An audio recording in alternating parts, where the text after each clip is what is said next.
Hello, Ram Ram, जय श्री राधे कृष्णा। आप सभी के लिए आज बहुत बड़ी अपडेट है।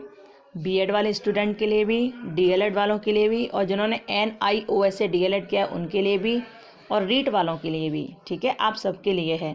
तो आप इस वीडियो को लास्ट तक पूरा ज़रूर देखना। ठीक है, कुछ स्टूडेंट्स ने कुछ क्वेश्चन किए थे, जिनमें एक क्वेश्चन ये था कि क्या बीएड वालों को भी लैपटॉप मिलेगा। जैसे आपने बताया कल की वीडियो में कि लैपटॉप मिलेगा, ग्रेजुएशन वालों को मिलेगा, 12th वालों को मिलेगा, तो क्या हमें भी मिलेगा बीएड वालों को। तो भैया आपको बताऊं कि ये जो लैपटॉप योजना है ये मोस्टली 12th क्लास के बच्चों के लिए, ताकि वो अपनी आगे की पढ़ाई को अच्छी तरह से लैपटॉप के द्वारा भी कर सकें। ठीक है, बहुत सारी चीज़ों को समझ सकें, इसलिए उनके लिए। तो इसमें 20 लाख स्टूडेंट तो 12th वाले होंगे जिनके 65% मार्क्स होंगे, और वो लगेंगे कि हाँ ये इस योग्य हैं, गरीबी रेखा में आते हैं और बहुत गरीब हैं, पढ़ने में होशियार हैं, लेकिन उन्हें कोई ऐसी सीढ़ी नहीं मिल रही जिन पर चढ़कर वो अपना आगे की पढ़ाई को कर सकें। तो उनकी जानकारी को और बढ़ाने के लिए ये लैपटॉप योजना गरीब परिवार के छात्रों को मतलब लाभदायक होगी, उनके लिए, उनको मिलेगा ये लैपटॉप। ठीक है, 12th वाले बच्चे 20 लाख होंगे इसमें, और बाकी के जो जैसे 67 लाख बताए हैं तो उसमें ग्रेजुएशन वाले बच्चे होंगे, और भी बच्चे होंगे उसमें, 10th वाले भी, कोई बता रहे हैं कि 10th वाले भी होंगे। तो इस तरह से है। लेकिन बीएड वालों को ये नहीं मिलेगा। ये इसलिए नहीं मिलेगा क्योंकि अधिकतर बीएड वाले जो स्टूडेंट होते हैं, अधिकतर क्या सभी होते हैं, वो ग्रेजुएशन करने के बाद ही बीएड करते हैं। आप देखते हो ना, आपने भी जब बीएड किया है, कर रहे हैं आप, तो आप ग्रेजुएशन करने के बाद बीएड का फॉर्म डाला है आपने। हालांकि ये बीएड जो है ये ग्रेजुएशन में ही आता है।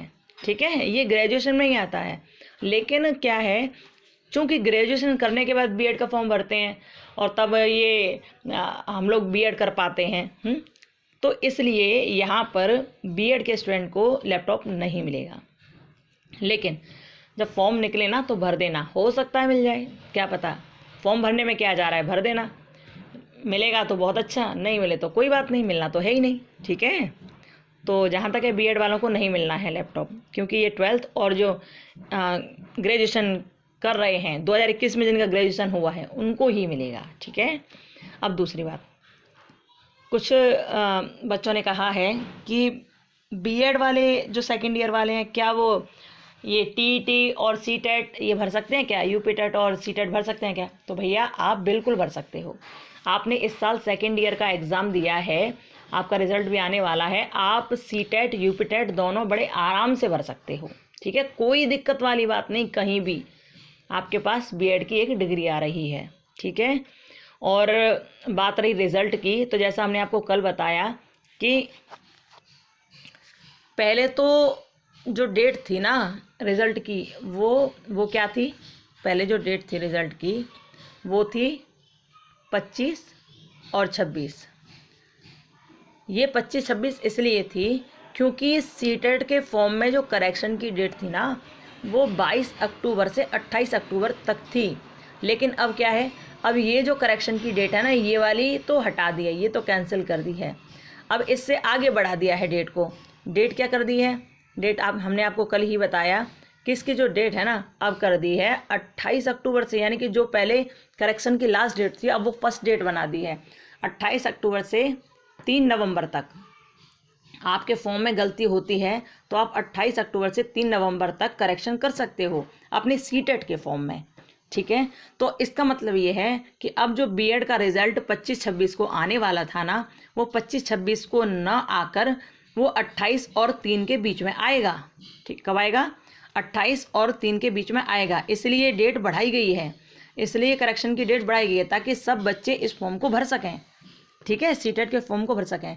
तो भैया आपने बीएड सेकेंड ईयर आप कर रहे हैं ना, तो आप इस फॉर्म को भर सकते हो, इसमें कोई दो राय नहीं है। ठीक है, एक आपने ये भी कहा था कि जैसे आपने बताया था वीडियो में कि जो सीटेट नहीं किया है या फिर किसी भी स्टेट का टेट नहीं किया है तो वो ये नहीं भर सकता है, यूपीटेट नहीं भर सकता। तो भैया ऐसा नहीं है, सीटेट और किसी भी राज्य का जिन्होंने टेट नहीं किया है वो बेसिक शिक्षा परिषद के जो स्कूल होते हैं ना उनमें टीचर नहीं बन सकते हैं, केवल ये था। ठीक है, बीएड वाले तो यूपीटेट भी भरेंगे, सीटेट भी भरेंगे, और कोई भी टेट निकले वो आराम से भर देंगे, कोई टेंशन वाली बात कहीं भी नहीं है। ठीक है, ये तो हो गई बीएड से रिलेटेड बात। अब तीसरी बात पर हम आते हैं। तीसरी बात ये है कि आपने जो रीट का एग्ज़ाम दिया था राजस्थान में, जो टीईटी दिया था आपने, तो उसकी ऑफिशियल आंसर की जारी कर दी है सरकार ने, आयोग ने जारी कर दिया उसकी ऑफिशियल आंसर की। तो आप ऐसा करना कि आपको अपना जो आप एग्ज़ाम देकर आए हो, जितने बच्चों ने दिया है रीट का एग्ज़ाम दिया है, वो अपनी ऑफिशियल आंसर की देख लें, चेक कर लें, मिलान कर लें अपने उत्तरों को कि आपके कितने उत्तर सही हैं। ठीक है, तो और ज़्यादा देरी ना करें, आंसर को चेक कर लो अपने। ठीक है, अच्छा अब आगे की बात करते हैं हम लोग। आगे की बात है डीएलएड वाले स्टूडेंट के लिए। तो आज के अखबार में ये निकला है कि डीएलएड द्वितीय सेमेस्टर के प्रशिक्षु भी देंगे टीईटी। ठीक है, जो सेकंड सेमेस्टर कर रहे हैं ना, जिन्होंने सेकंड सेमेस्टर किया है और उनका रिजल्ट आ गया है, तो वो भी इस एग्ज़ाम को, टीईटी को, यूपी टेट को दे पाएंगे। ठीक है, यूपी टेट को दे पाएंगे। इसे ऊपर से पढ़िए।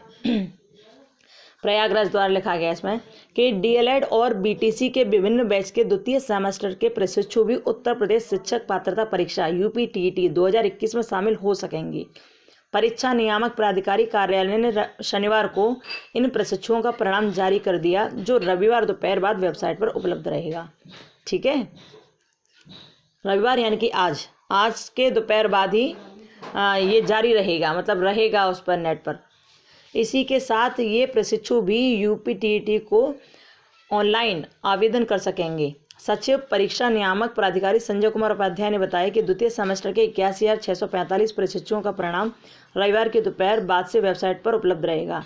इनकी परीक्षा 12 से 14 सितंबर तक कराई गई थी। इनका जो एग्ज़ाम हुआ था ना, वो 12 से 14 सितंबर तक हुआ था।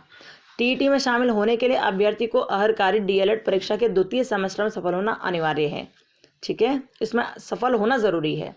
टीईटी का कार्यक्रम जारी होने के बाद ये प्रशिक्षु परिणाम घोषित करने की मांग कर रहे थे। टीईटी में सफल होने के बाद ही शिक्षक भर्ती के लिए आवेदन की अनुमति मिलती है। ठीक है, सफल होने के बाद ही, इसलिए तो सीटेट की डेट भी बढ़ा दी है ताकि करेक्शन कर पाओ और फॉर्म सही से भर जाए, क्योंकि फिर पता नहीं, निकलते तो ये हर साल हैं, लेकिन एक साल ये भी तो बर्बाद हो जाएगी यदि अभी 2-4 दिन की बात है, यदि रिजल्ट नहीं आया और सीटेट की डेट निकल गई तो ये साल तो ख़राब हो गई फिर बीएड वाले स्टूडेंट की। इसलिए ये इन डेटों को बढ़ा देते हैं ये लोग, ताकि सब बच्चे, अधिक से अधिक विद्यार्थी इसमें भर सकें। ठीक है, तो डीएलएड वाले जो द्वितीय सेमेस्टर के विद्यार्थी हैं, भैया ध्यान दें, तो आप इसमें फॉर्म भर देना। ठीक है, ये जो सेकंड सेमेस्टर के जो स्टूडेंट हैं, फॉर्म भर देना। आपका रिजल्ट आ गया होगा और आज आ जाएगा, मतलब। ठीक है, दोपहर बाद आप अपना रिजल्ट देख पाओगे। सफल हो जाएं आप सफल हो जाएं इस एग्ज़ाम में, तो आप यूपी टेट का फॉर्म भर देना। ठीक है, और सफल होंगे ही, टेंशन मत लीजिए, सब अच्छा ही होगा। ओके, अब आगे की कहानी देखना, आगे में क्या है। आगे ये है कि हमने आपको पिछली वीडियो में बताया था कि जिन्होंने NIOS से डीएलएड किया है वो इस फॉर्म को नहीं भर पाएंगे। कहा था ना, यूपी टेट नहीं भरेंगे। लेकिन ये बात जो चल रही थी ना, ये अभी से नहीं, कई सालों से चल रही थी, और इसी बात को देखते हुए कुछ लोगों ने पिटीशन दायर की और ये कहा कि हमने NIOS से डीएलएड किया है, तो हमने ऐसा कौन सा बुरा काम कर दिया जो हम यूपी टेट का फॉर्म नहीं भर पा रहे। क्यों नहीं भर पा रहे हम, और हमें क्यों अनुमति नहीं मिले इस फॉर्म को भरने की। तो जब ये मामला पहुंचा कोर्ट में, तो कोर्ट ने अब इनकी बात को समझा, और समझना भी चाहिए भाई, डीएलएड किया है ना, तो फिर ये सब क्यों ऐसा हो रहा है कि आप नहीं भरोगे, ये नहीं भरोगे, गलती है ना ये। तो इसलिए पिटिशनर वहाँ पहुँचे, उन्होंने पिटिशन दायर की है, और जब कहा तो न्यायालय ने, कोर्ट ने उनकी बात पर सुनवाई की और कह दिया कि आप टेंशन मत लो, आप भी अब डीएलएड वाले जो हैं और जिन्होंने NIOS से डीएलएड किया है वो भी इस परीक्षा फॉर्म को भर पाएंगे, वो भी यूपी टेट का फॉर्म भर पाएंगे। देखो इसमें सारी कहानी लिखी हुई है, आप इसे ध्यान से पढ़ लेना। ठीक है, ये जो पेपर है ना, इसमें सारी कहानी लिखी हुई है, आज का ही पेपर है, इसमें पूरा पढ़ लेना आप अच्छी तरह से। ठीक है, लेकिन हम जो मुख्य चीज़ है उसे पढ़ते हैं। मुख्य चीज़ क्या है, यहाँ से देखो, 3rd पैराग्राफ देखो, इसमें ये लिखा है ना मोटी हेडिंग में कि समूह विषयक याचिकाओं से संबंधित, लिखा है, ये लिखा देखो, समूह विषय की याचिकाओं से संबंधित ऐसे याचिका जो NIOS से डीएलएड प्रशिक्षणधारी हैं, NIOS से, ठीक है, प्रशिक्षणधारी हैं, को वर्तमान में गतिमान उत्तर प्रदेश शिक्षक पात्रता परीक्षा 2021 में औपबंधिक रूप से सम्मिलित करते हुए निर्देशित किया जाता है कि संबंधित यात्रीगण पूर्व प्रकाशित विज्ञप्ति 4/10/2021 के क्रम में प्रशिक्षण योग्यता का चयन कर 24/10/2021 के अपराह्न से ऑनलाइन आवेदन की प्रक्रिया पूर्ण कर सकते हैं।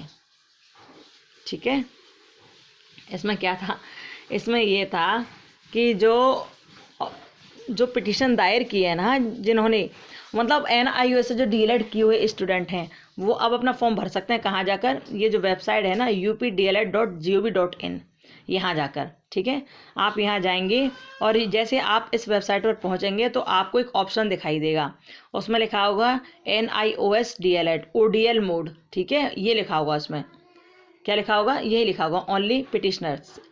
जैसे आप DLED updled.gov.in पर जाएंगे, वहाँ लिखा होगा NIOS DLED ODL मोड, वहाँ क्लिक करोगे तो फॉर्म निकल के आ जाएगा। ठीक है, आज 24 तारीख से आप भरना स्टार्ट कर देना इसे। तो NIOS से DLED वालों के लिए है ये, मोस्टली उन्हीं के लिए है। खैर, आप जब भर दोगे तो आप भी UP टेट में सम्मिलित हो पाओगे। ठीक है, तो यही थी भैया NIOS वाले स्टूडेंट के लिए, क्योंकि ये बहुत टाइम से चल रहा था, केस चल रहा था, लेकिन अनुमति नहीं मिल रही थी कि आप नहीं भरोगे, आप UP टेट नहीं करोगे, बार बार यही कह दिया जा रहा था। पर आखिरकार अनुमति मिल गई है। तो भैया जिन्होंने NIOS से DLED किया है वो UP टेट के फॉर्म डाल दीजिए। 24 तारीख यानी कि आज से स्टार्ट हो रहे हैं, आप भर दीजिए, फिर टाइम ज़्यादा नहीं मिलेगा। ठीक है, तो आई होप आपके सभी प्रश्नों का आपको उत्तर मिल गया होगा। जैसा कि हमने आपको बता ही दिया कि BEd वालों को लैपटॉप नहीं मिलेगा। ठीक है, हाँ एक बात और है, जो 12th के बाद से BEd करते हैं ना, 4 वर्षीय कोर्स जो करते हैं, उनको मिलना पॉसिबल है, क्योंकि उनकी ग्रेजुएशन यही मानी जाएगी। मेनली उनकी ग्रेजुएशन यही BEd मानी जाएगी जिन्होंने 4 वर्षीय कोर्स किया है। वैसे तो 4 वर्षीय कोर्स अभी हर जगह तो है नहीं, एक आध जगह पर ही है, हर जगह नहीं है। मुख्य रूप यही है कि ग्रेजुएशन वालों को, 12th वालों को ही ये मिलना है। BEd वालों के चांस ये समझिए 1% है, लेकिन इतना ध्यान रखना, फॉर्म निकले तो आप भी पीछे मत हटना और फॉर्म भर देना। मिलेगा तो मिल जाएगा, नहीं तो कोई बात नहीं। ठीक है, फॉर्म तो भर ही देना, कुछ नहीं जा रहा ना फॉर्म भरने में। ठीक है, तो हमने आपके प्रश्नों का उत्तर दे ही दिया है जहाँ तक है। और BEd वाले भैया हर एग्ज़ाम को भर सकते हैं, टेंशन मत लो। सेकेंड ईयर आपने एग्ज़ाम दे दिया है सेकेंड ईयर का, तो रिजल्ट आपका जल्दी आने वाला है। अब UP टेट का और CTET का दोनों का फॉर्म भर सकते हो। बात रही रिजल्ट की, तो हो सकता है 25-26 में ये दे रहे थे, हो सकता है दे भी दें।